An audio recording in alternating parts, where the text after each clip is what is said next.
Welcoming what is. This is the hardest thing we ever do.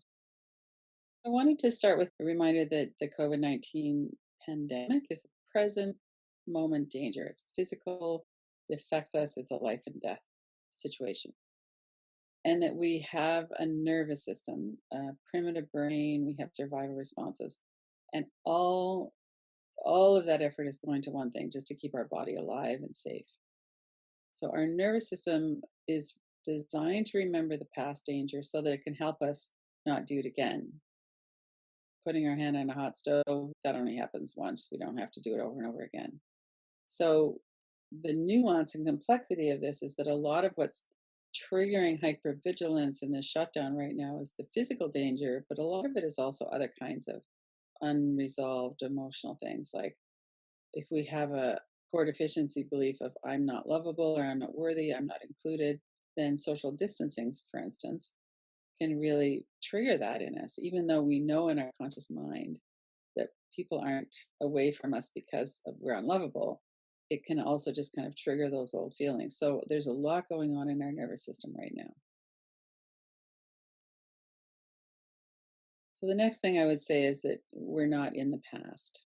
As a child, a lot of our nervous system responses were learned when we were children. We truly had very little power. We couldn't go out and get a job when we're 7 years old and support ourselves. We have whatever adults we have in our life, and we try to make it work. But now that we're adults and we're here doing this work, looking at this, we can draw on different resources than what we had when we were a child and when a lot of these beliefs were formed. So we have resilience, we have some ability to downregulate emotionally, we have our cognitive brain that we can bring into it. We've had experiences in life that help. A few months ago, we did the work around traumatic memory and how staying in this present moment, being aware of our body, our breath, and being aware that these thoughts are coming going in the mind is really what we need to do in order to heal. And so that's very relevant right now too, is that we have to be able to stay present, acknowledge we have a nervous system, acknowledge we have these thoughts in the mind, notice that our breath is not as fluid as it usually is, and that we have resources that we can use to stay in the present.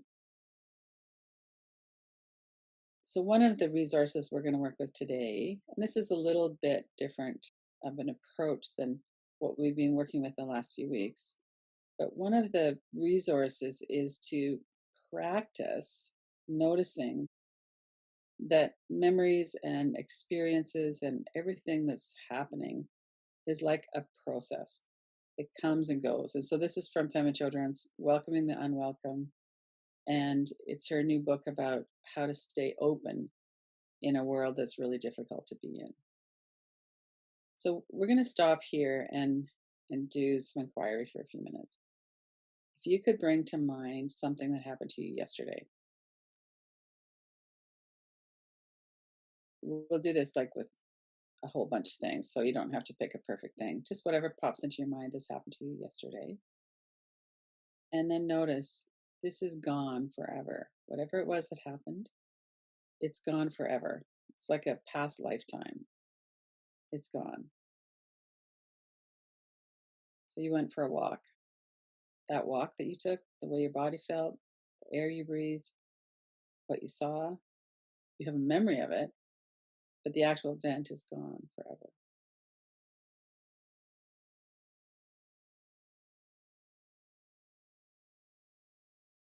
And notice your response as you're saying that to yourself. Notice your body. Notice if there's energy that comes up, if your mind is arguing. This isn't really a mind exercise, more it's a contemplation, like a meditative inquiry, like we always do. We're just looking to see what comes up. Listening to a beautiful piece of music, our experience, the sounds that were coming in through our ears, smile on our face, or maybe we're moving around a bit, or we were having that experience. Now we're remembering it. The experience is gone forever. Sit with that for a moment. It's gone forever.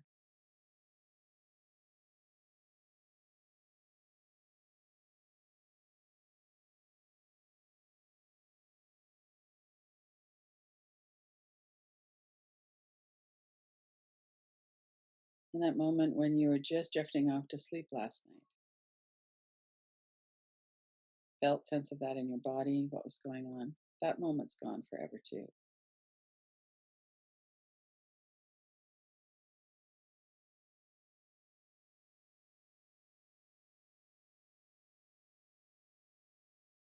And the time when you walked outside, which happens thousands of times, and we notice the sun on our face, all of those moments are gone forever.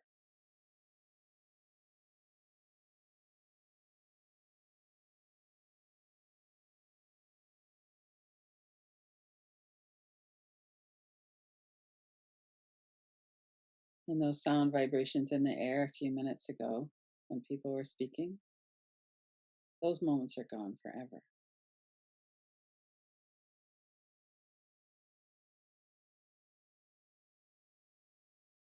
Some of these moments will be remembered by us and other people.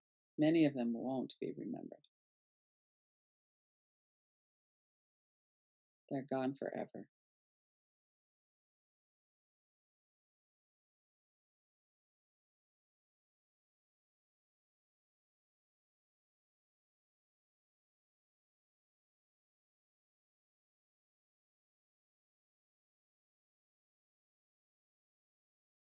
And you can keep bringing some of them up and saying that this is gone forever.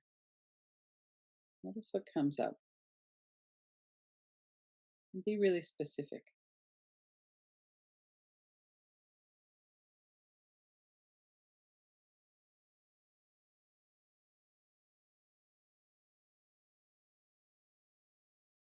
Keep noticing the energy in your body as you look at different things.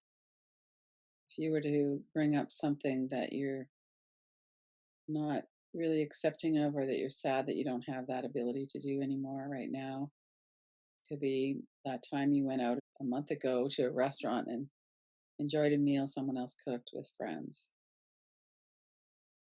So that moment is gone forever. And notice if your mind comes in to remind you that you can't do it anymore. Is it ever going to happen again?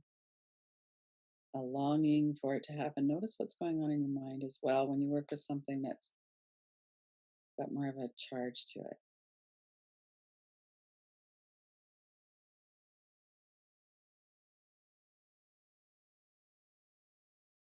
Walking on a favorite beach, or seeing a favorite person, or getting together with a group to play music, or whatever it is for you. Notice what your mind is doing with that. There's two parts. One is to acknowledge and sit with this moment that I'm remembering. It's gone. Never going to happen again in that way.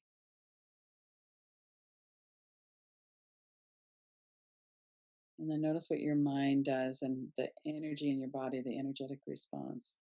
When you think about something that you long to do again,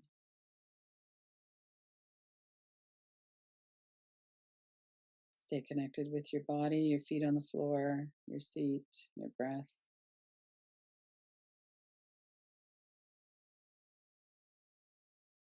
Like a past lifetime, it's gone forever.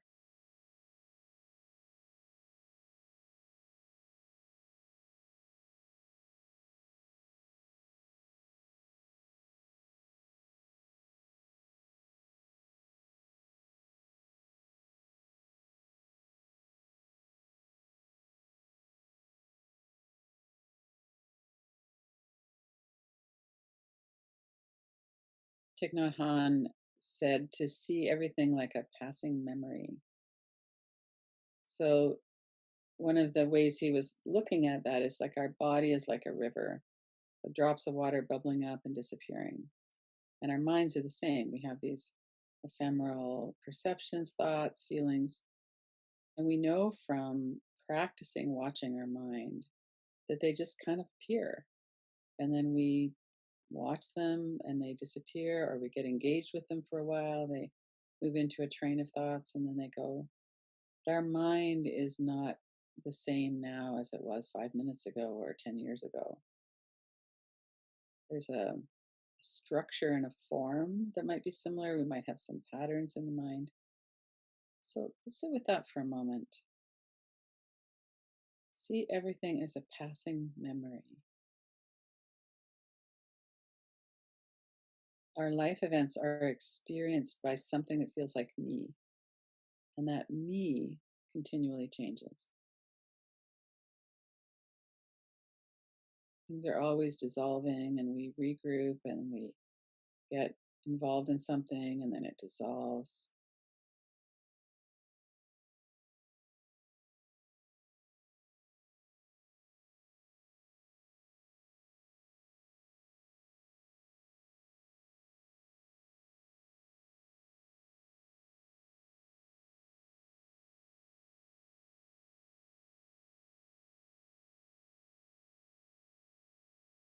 Alice Walker wrote a book called The Same River Twice, which is the same concept.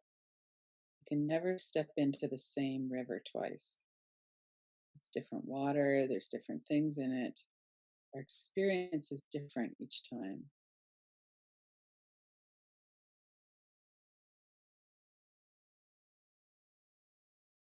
And if you find your mind is kind of struggling to think about this, move a little bit back. Remain really aware of your body, of your breath. What does your heart say about this? What do you know from the heart?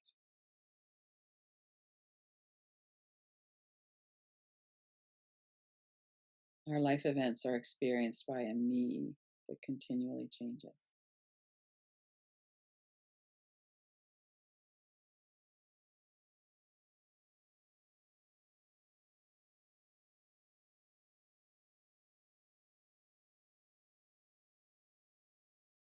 One of the things that we might experiment with is this idea of our fixed identity. So if you were to look at the names and labels, my name is this, I do this, I play the flute, I'm mother and grandmother, all of those things. And it's easy to kind of get stuck in the conceptual layer. So we're not really doing that. Or we might be, but then we come back down a bit deeper. So my names and the ways that I'm describing myself are not who I am. So see what happens when you stay with that. I am the one who experiences all of this. Who is that I? We can describe it.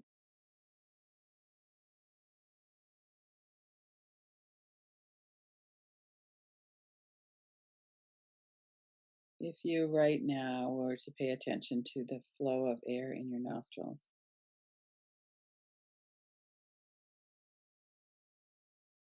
we might notice the perception of cool air as we breathe in. We might have a blockage in our nostrils, or we have a cold, it's not easy to breathe in. We might have a good flow of air. See if you could have a direct experience of the breath in the nostrils for a moment.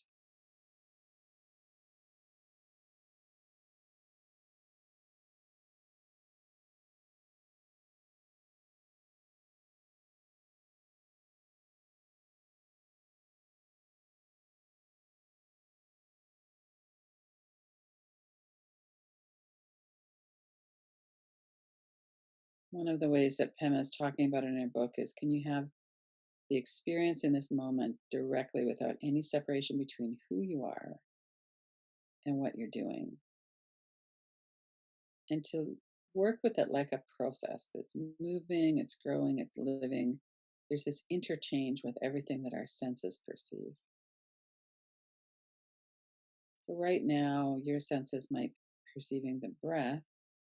You might tune into the rest of your body and notice where you can feel your feet on the floor. We can feel the movement of our body with our breath. We might be able to watch thoughts as they come and go.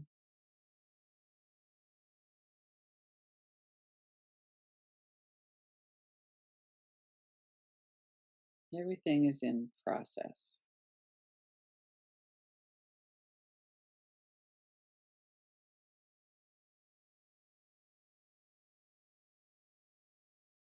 And if we circle back to a few minutes ago, the process that's happening right now is gone forever.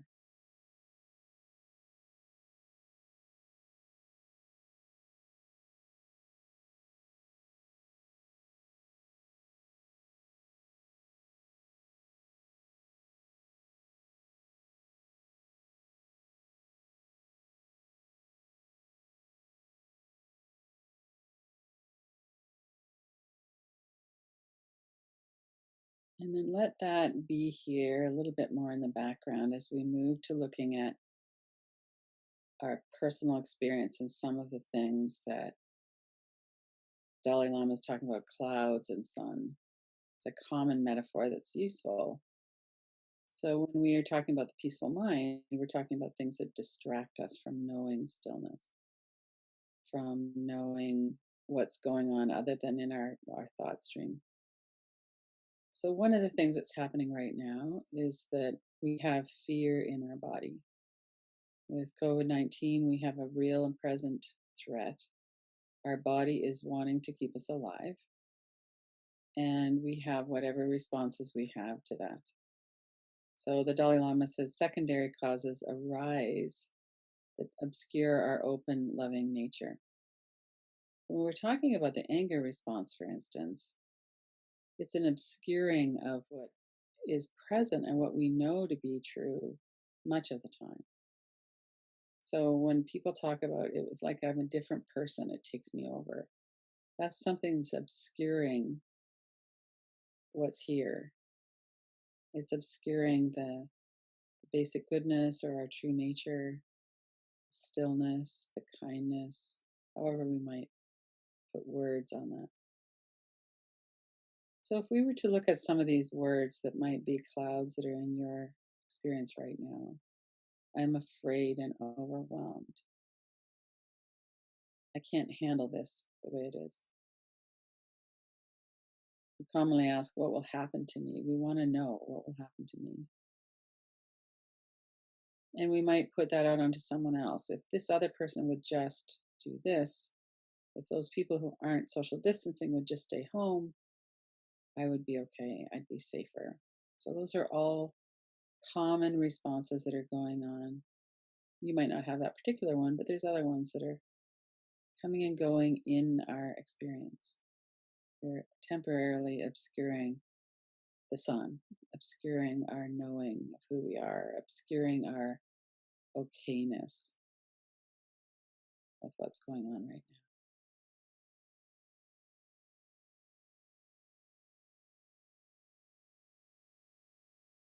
And then the clouds get wispy and then they disappear and the sun comes out.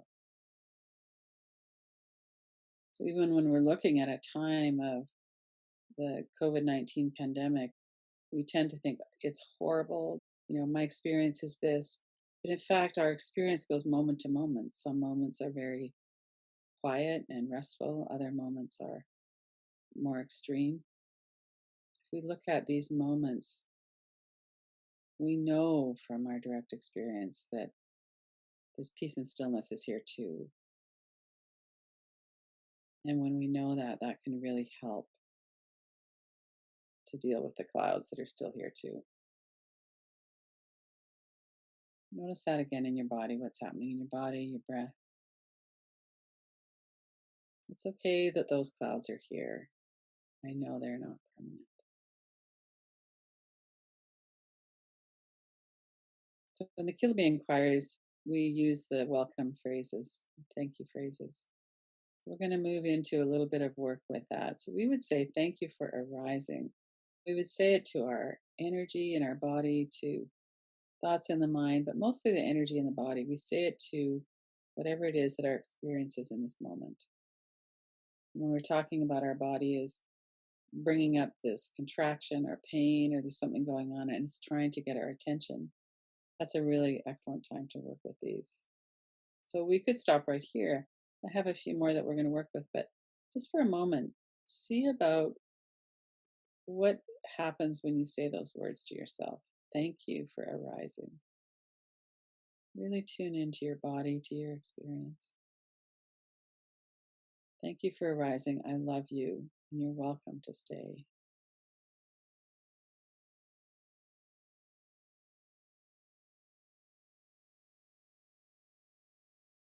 We don't have to mean it.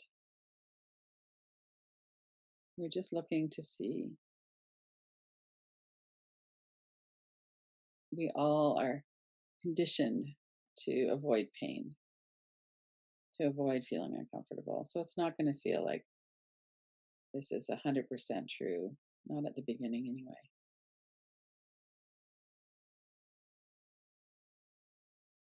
And as you consider those words, let yourself really be in tune again with your body, with your breath.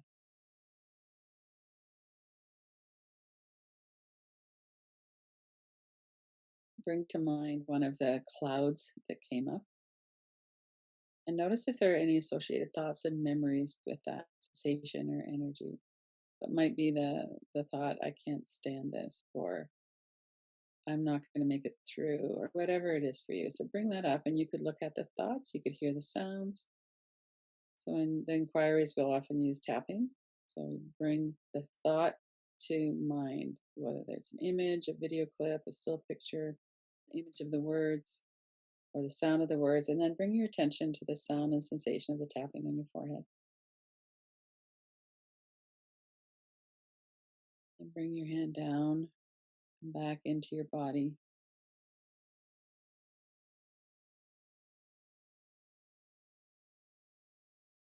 Come back and do that again and again until we can settle in our body without a lot of thought.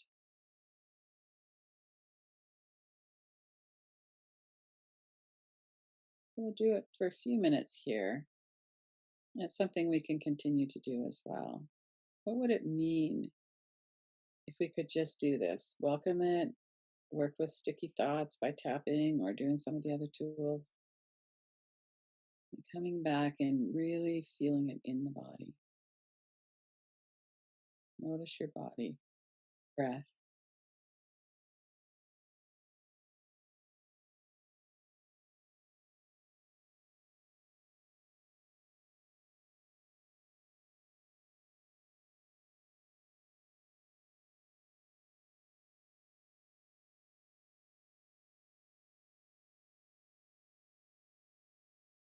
And the question that Pema is asking is, what would it mean to me personally to accept this feeling with kindness and to just let it be here?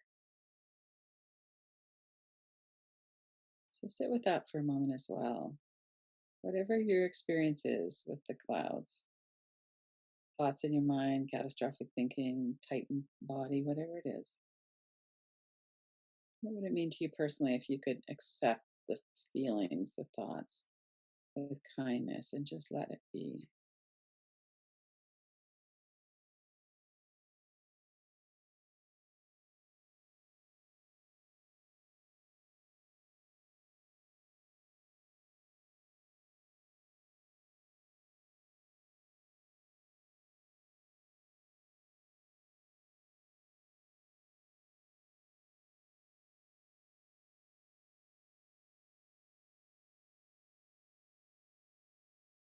Well, just read these. We are at a crossroads. To become fully awakened human beings, we have to learn how not to shy away from or reject any human experience. If each of us can change how we look at ourselves, that becomes the basis of a culture of people who don't give up on themselves or on each other. How we respond will determine the way the world will go. As citizens of our world, we can help things go in the direction of wisdom, caring, and compassion. So bring yourself back. All of that experience came through this system of ours. We had thoughts in our mind, we had experiences in our body, energy coming and going.